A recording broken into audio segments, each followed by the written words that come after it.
بسم الله الرحمن الرحيم الحمد لله رب العالمين وصلي وسلم على نبينا محمد وعلى آله وصحبه أجمعين السلام علیکم ورحمۃ اللہ تعالی وبرکاتہ۔ معزز سامعین، آپ سب کا میں استقبال کرتا ہوں منہج سلف کے بنیادی اصول اس سیریز کے چوتھے لیسن میں انشاءاللہ، جو کہ آج 10 دسمبر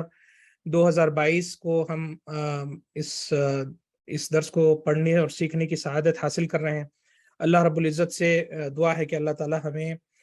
سیکھنے اور سمجھنے اور اس پہ عمل کرنے کی توفیق عطا فرمائے۔ ابتدائی طور پر انشاءاللہ آج کے جو مختلف مضامین ہیں یا ٹاپکس ہیں وہ یہ ہیں۔ سب سے پہلا جو قاعدہ ہم پڑھیں گے 8واں نمبر، کہ عقل، خواہش یا لوگوں کے کلام کو ترجیح دے کر کے قرآن اور سنت کی مخالفت کرنا، اس کا کیا حکم ہے، اور سلف صالحین کے درمیان اس مسئلے کو لے کر کے کیا ان کا عقیدہ ہے اور کیا ان کا جو ہے منہج ہے۔ نمبر 2 جو کہ نواں عقیدہ ہے، کہ نواں جو پرنسپل ہے، 9 پرنسپل، کے مسلمانوں کی کامیابی اور اصلاح 2 چیزوں سے جڑی ہے۔ نمبر 1 علم نافع، نفع بخش علم،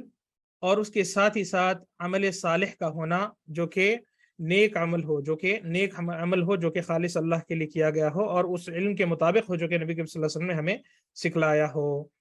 نمبر 3 جو 10واں پرنسپل ہے آج کا ہمارا، وہ یہ ہے کہ جماعت سے تعلق رکھنا دین کا ایک اہم ترین اصول ہے۔ جماعت سے جڑے رہنا دین کا ایک اہم ترین اصول ہے، جو کہ سلف صالحین کا یہ یعنی کہ ضابطہ اور عقیدہ رہا، اور ان کا یہ جو ہے اصول رہا کہ سلف صالحین کے یعنی کہ جو ہے سلف صالحین جو ہے جماعت سے جڑے رہتے تھے اور جماعت سے جڑنے کی انہوں نے ترغیب دلائی۔ آتے ہیں آج کے ہمارے پہلے پرنسپل کی طرف، اور اس سے پہلے میں آپ سب کی یاد دہانی کر دوں کہ آپ اپنا اٹینڈنس studysunnah.com/attend لکھ کر کے آپ اسے اپنے اٹینڈنس کو رجسٹر کر سکتے ہیں، یا پھر اگر آپ کے اسکرین پہ جو بارکوڈ نظر آ رہا ہے اس کو آپ سکین بھی کر لیں تو آپ اپنے آپ کی رجسٹریشن کروا سکتے ہیں۔ چیٹ باکس میں بھی انشاءاللہ ہمارے ساتھی اس لنک کو ڈال دیں گے۔ پہلا جو ہمارا قاعدہ جو آج کے اس درس میں ہوگا وہ ہے عقل، خواہشات یا لوگوں کا جو کلام ہے، یا لوگوں کے جو ہے عقل سے نکلا ہوا جو کلام یا ان کی منطق ہے، اس کو ترجیح دینا، اور قرآن و سنت کی ان چیزوں کو لے کر کے قرآن و سنت کی جو ہے مخالفت کرنا، فرمایا مؤلف حفظہ اللہ نے، شیخ علامہ عبداللہ بن صالح العبیلان نے، کہ انہم لا یعارضون النصوص بعقولہم ولا باہوائہم ولا باذواقہم ولا بقول رجال مثلہم۔ فرمایا کہ جو ہے سلف صالحین کبھی بھی قرآن و سنت، نصوص کہتے ہیں ٹیکسٹ کو، نص کو کہتے ہیں، نص جس کی جمع ہے نصوص۔ جب ہم کہتے ہیں نص شرعی، تو نص کا معنی یہ ہے کہ وہ ٹیکسٹ یا وہ الفاظ جو کتاب میں یعنی اللہ کی کتاب میں ہمیں ملتے ہوں، یا سنت رسول اللہ صلی اللہ علیہ وسلم میں ہمیں ملتے ہوں۔ تو یہاں پہ فرمائے کہ انہم لا یعارضون، اس کی معارضت نہ کرنا، یا اس کے خلاف وہ نہ جانا، یا اس کی مخالفت نہ کرنا، کس کے؟ نصوص کے، جو اللہ اور اس کے رسول کی طرف سے ہمیں آئے ہیں۔ کس کے مقابل؟ بعقولہم، اپنے عقل کے مخالف جو ہے، یا اپنے عقل کے ضد،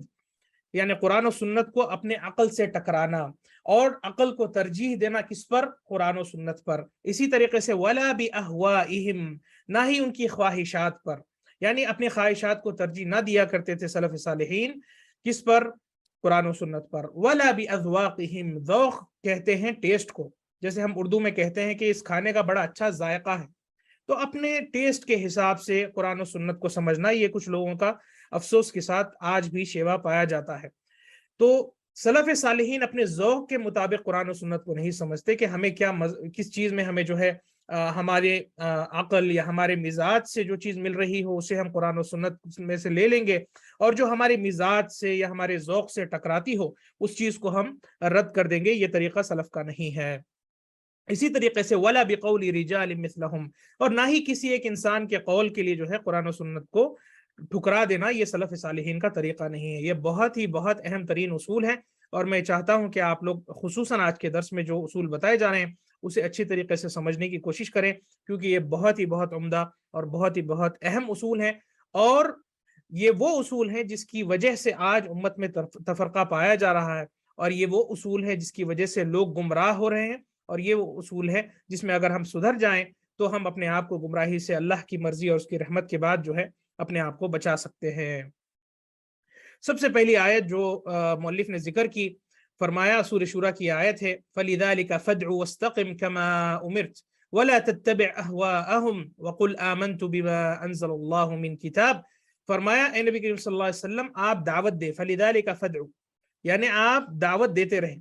وَاسْتَقِمْ كَمَا أُمِرْتَ اور استقامت پہ رہیں جس طریقے سے اللہ رب العزت نے آپ کو استقامت دینے کا حکم دیا ہے، یعنی صراط مستقیم پہ آپ چلتے رہیں، دعوت دیتے رہیں۔ پھر فرمایا وَلَا تَتَّبِعْ أَهْوَاءَهُمْ اور کبھی بھی ان گمراہ لوگوں کے خواہشات کی پیروی نہ کرنا۔ تو یہاں پر اللہ رب العزت صریح عبارت میں فرما رہا ہے کہ قرآن و سنت کی آپ پیروی کرو اور کبھی بھی خواہشات کی پیروی نہ کرو، اور یعنی خواہشات میں ہر وہ چیز آ جاتی ہے جو قرآن و سنت کے مخالف ہو۔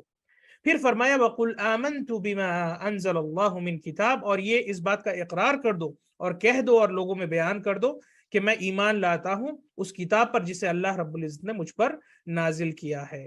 تو معلوم یہ ہوا کہ نبی کریم صلی اللہ علیہ وسلم کو اللہ حکم دیتا ہے کہ اپنے خواہشات کی اور نہ ہی ان گمراہ لوگوں کے خواہشات کی پیروی کرنا۔ اگر کسی چیز کی پیروی کرنا ہے اور اگر کوئی ایک ایسی چیز ہے واحد جس کی پیروی کی جا سکتی ہو تو وہ اللہ کی کتاب ہے اور فرمان مصطفیٰ صلی اللہ علیہ وسلم ہے۔ فرمایا دوسری آیت میں، اور یہ بھی بہت اہم ترین آیت ہے، وَمَا كَانَ لِمُؤْمِنٍ وَلَا مُؤْمِنَةٍ إِذَا قَضَى اللَّهُ وَرَسُولُهُ أَمْرًا أَن يَكُونَ لَهُمُ الْخِيَرَةُ مِنْ أَمْرِهِمْ وَمَن يَعْصِ اللَّهَ وَرَسُولَهُ فَقَدْ ضَلَّ ضَلَالًا مُبِينًا۔ فرمایا کہ کسی مؤمن مرد و عورت کو جب اللہ اور اس کے رسول کا جو ہے فیصلہ یا اللہ اور اس کے رسول کے جو ہے کا حکم آ جائے تو کسی بھی مرد یا کسی بھی عورت جو کہ مسلمان ہو اس فیصلے کو جو ہے اختیار کرنا یا رد کرنا، ایسی کوئی ان کے پاس دو گنجائشیں نہیں ہوتی، ان کے پاس دو آپشنز نہیں ہوتے کہ چاہے آپ اللہ کے کلام کو لیں یا اسے رد کریں۔ آپ کو لا محالہ جو ہے اللہ کے کلام کو اور نبی کریم صلی اللہ علیہ وسلم کے فرمان کو قبول کرنا ہی کرنا ہے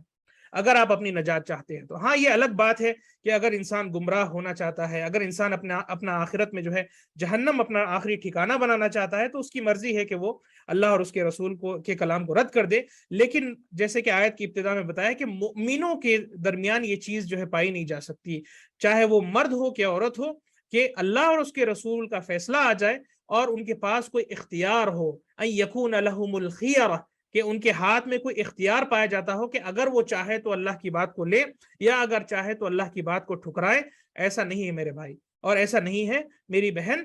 کہ اللہ کے حکم آ جانے کے بعد آپ کے ہاتھ میں کوئی اختیار ہوتا ہو۔ پھر اللہ تعالیٰ اس آیت کی انتہا میں فرماتا ہے وَمَن يَعْصِ اللَّهَ وَرَسُولَهُ اور وہ لوگ جو اللہ کی نافرمانی کرتے ہوں یا رسول اکرم صلی اللہ علیہ وسلم کی جو لائی گئی اس شریعت کے خلاف ورزی کرتے ہوں، فقد ضل ضلالا مبینا وہ نہ صرف گمراہ ہوتا ہے بلکہ بہت سنگین طریقے کی گمراہی میں وہ پڑ جاتا ہے، اور بہت جو ہے صریح گمراہی میں جو ہے وہ پڑ جاتا ہے۔ تو یہاں پر ایک اہم ترین بات جو کہ معلوم ہوئی وہ یہ ہے میرے عزیز دوستوں اور بھائیوں کہ اللہ اور اس کے رسول کا جب کلام آ جائے، اللہ کا دین آ جائے، آپ کو یہ بتا دیا جائے قال اللہ قال رسول کہ یہ اللہ کا کلام ہے، یہ نبی کا کلام ہے، تو پھر آپ یہاں پہ آپ یہ نہ سمجھے کہ جو ہے آپ کسی جیسے مثال کے طور پر کسی آپ جو ہے اوپن بفے میں ہیں اور آپ کو جو ڈش پسند آ رہی ہے آپ نے اپنی پلیٹ میں ڈال لی اور جو ڈش آپ کو نہ پسند آ رہی ہے اسے آپ نے چھوڑ لیا۔ یہ آپ کے اختیار کی بات نہیں ہے میرے عزیز بھائی، یہ بات فرضیت کی بات ہے، یہ بات جو ہے اللہ رب العزت نے آپ پہ کیا مفروض کیا اس کی بات ہے۔ اور اسی طریقے سے اللہ کے دین کو مکمل طور پہ لینا اور اللہ کے دین کے لیے مستسلم ہو جانا، سبمٹ کر دینا اپنے آپ کو اللہ کے لیے، یہ اس کا تقاضا ہے۔ چنانچہ قرآن و سنت کی مخالفت کرنے کی کوئی گنجائش نہیں۔ اس کے بعد ایک اور آیت ہے جس میں جو کہ سورہ نساء کی آیت ہے، فرمایا یہ آیت کو آپ غور سے سنیں اور سبحان اللہ اسے سمجھنے کی کوشش کریں کہ کیا اللہ رب العزت اس آیت میں بیان فرما رہا ہے۔ فرمایا کہ فلا وربک کہ اللہ قسم کھا رہا ہے اپنے یعنی خود کی اپنی ذات کی جو قسم کھا رہا ہے، فلا وربک لا یؤمنون ایمان قطعا نہیں لا سکتے یہ لوگ، حتی یحکموک فیما شجر بینہم کہ جب تک کہ آپ کو حکم وہ نہ بنائیں ان معاملات میں جب کبھی ان کے درمیان کوئی اختلاف یا ان کے درمیان جو ہے کوئی پھوٹ آ جائے یا ان کے درمیان کوئی دو رائے پیدا ہو جائے اور لوگ دو رائے میں بٹ جائے، تو جب تک نبی کریم صلی اللہ علیہ وسلم کو اپنا حکم، اپنا جج اور اپنا فیصلہ کرنے والا جو ہے وہ نہ لیں، یا آپ صلی اللہ علیہ وسلم کی حدیثوں کی طرف رجوع کر کے اپنے فیصلے کو نہ تلاش کرنے کی کوشش کریں، تو ایسے لوگ لا یؤمنون، یہ ایمان ہی نہیں لا سکتے۔ اللہ کی قسم جو ہے اللہ رب العزت اس آیت میں خود اپنی ذات کی قسم کھا رہا ہے۔ فرمایا فیما شجر بینہم، جو کوئی بھی اختلاف ان کے درمیان ہو، جب تک کہ نبی کریم صلی اللہ علیہ وسلم کی طرف رجوع نہ کریں، یعنی کہ آپ صلی اللہ علیہ وسلم کی شریعت کی طرف ہم رجوع نہ کریں، تب تک ہمارا ایمان مکمل نہیں، تب تک ہمارا ایمان مکمل نہیں۔ پھر کیا فرمایا؟ ثم لا يجدوا في انفسهم حرجا مما قضيت ويسلموا تسلیما، اور جب انہیں یہ بتا دیا جائے کہ آپ صلی اللہ علیہ وسلم کا اس معاملے میں کیا فیصلہ ہے، اور نبی کریم صلی اللہ علیہ وسلم نے اپنا فیصلہ سنا دیا، یا نبی کی یعنی کہ جو ہے دین کی باتیں آ گئی، قرآن سے اور صحیح حدیثوں سے جو ہے دلیلیں آ گئی، تو پھر اپنے دل میں کوئی بھی حرج نہ ان کے پایا جائے، ان کے دل میں یہ جو ہے بات قبول کرنے کے لیے کوئی دل میں تکلیف نہ آئے، نہ ان کے دل میں کوئی اپنی جو ہے خواہش پرستی کی جو ہے کوئی آگ آئے اور اس دلیل پہ وہ غالب ہو جائے، نہ ہی جو ہے ان کے عقل میں کوئی ایسی بات آئے کہ بھئی یہ بات میرے عقل سے ٹکرا رہی ہے اور میں یہ بات نہ قبول کروں۔ ان کے پاس کوئی حرج نہیں پایا جاتا، اللہ کا کلام آ جائے، نبی کا فرمان آ جائے، سر تسلیم اسے کرتے ہیں۔ وَيُسَلِّمُوا تَسْلِيمًا، کہ آپ جو ہے اللہ کے کلام کو، رسول کریم صلی اللہ علیہ وسلم کے فرمان کو مکمل طور پہ جو ہے سر تسلیم قبول کر لیتے ہیں۔ تو یہ ہے مؤمنوں کی صفت، اور جو کہ ایسا نہ کرتا ہے یہ مؤمن نہیں ہے۔ پھر یہ آیت ہے سورہ نساء کی، وَإِذَا قِيلَ لَهُمْ، یعنی منافقوں کے تعلق سے اللہ تعالیٰ فرما رہا ہے وَإِذَا قِيلَ لَهُمْ تَعَالَوْا إِلَى مَا أَنزَلَ اللَّهُ، کہ جب منافقوں کو یہ کہا جاتا تھا کہ آؤ اللہ کے کلام کی طرف، وَإِلَى الرَّسُولِ، اور نبی کریم صلی اللہ علیہ وسلم کی طرف آؤ اور ہم وہاں سے اپنے دین کو جو ہے سیکھیں گے، یا اس اختلاف کو جو ہے قرآن و سنت سے جو ہے سلجھانے کی کوشش کریں گے۔ رَأَيْتَ الْمُنَافِقِينَ يَصُدُّونَ عَنْكَ صُدُودًا، آپ دیکھو گے کہ منافق آپ سے جو ہے بھاگنے کی کوشش کرتا ہے، یا اس بات کو جو ہے روکنے کی کوشش کرتا ہے، یا اس بات کو کٹ کر دینے کی کوشش کرتا ہے۔ اسے یہ بالکل بات یعنی کہ جو ہے قبول نہیں کہ قال اللہ قال رسول کی طرف جو ہے اپنی بات کو رجوع کیا جائے۔ وہ یہ چاہتے ہیں کہ بھئی فلاں کے قول کو، فلاں کی رائے کو، فلاں عقل کے جو ہے پہ استناد کرتے ہوئے جو ہے اس دین پہ عمل کیا جائے، نہ کہ جو ہے قال اللہ قال رسول کی طرف رجوع کیا۔ تو یہ منافقوں کی ایک نشانی ہے کہ قرآن و سنت کو جو ہے اپنے عقل سے لڑا کر کے یہ لوگ جو ہے گمراہی کے راستے پہ جایا کرتے تھے۔ اب یہاں میرے عزیز دوستوں اور بھائیوں، ایک نبی کریم صلی اللہ علیہ وسلم کی بہت اہم ترین حدیث ہے، اور اس حدیث پہ آپ غور فرمائیں۔ نبی کریم صلی اللہ علیہ وسلم فرماتے ہیں ان اللہ لا ينزع العلم بعد ان اعطاهم انتزاعا ولكن ينتزعه منهم مع قبض العلماء بعلمهم فيبقى الناس جهال يستفتون فيفتون برأيهم فيضلون ويضلون۔ یہ بہت اہم اور بہت سنگین حدیث ہے، اور یہ چیز ہمارے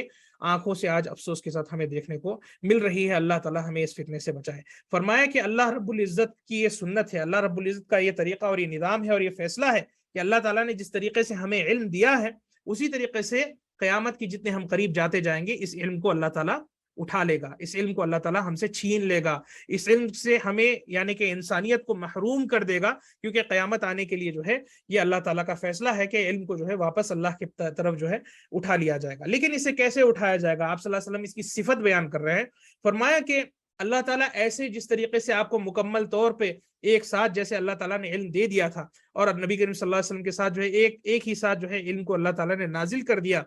اس طریقے سے فوری طور پر جو ہے یہ دین اٹھنے والا نہیں، ایک دم اچانک سے جو ہے یہ دین اٹھنے والا نہیں۔ تو اس دین کو اللہ تعالیٰ کیسے اٹھائے گا؟ فرمایا کہ وَلَكِنْ يَنْتَزِعُوا مِنْهُمْ مَعَ قَبْضِ الْعُلَمَاءِ بِعِلْمِهِمْ،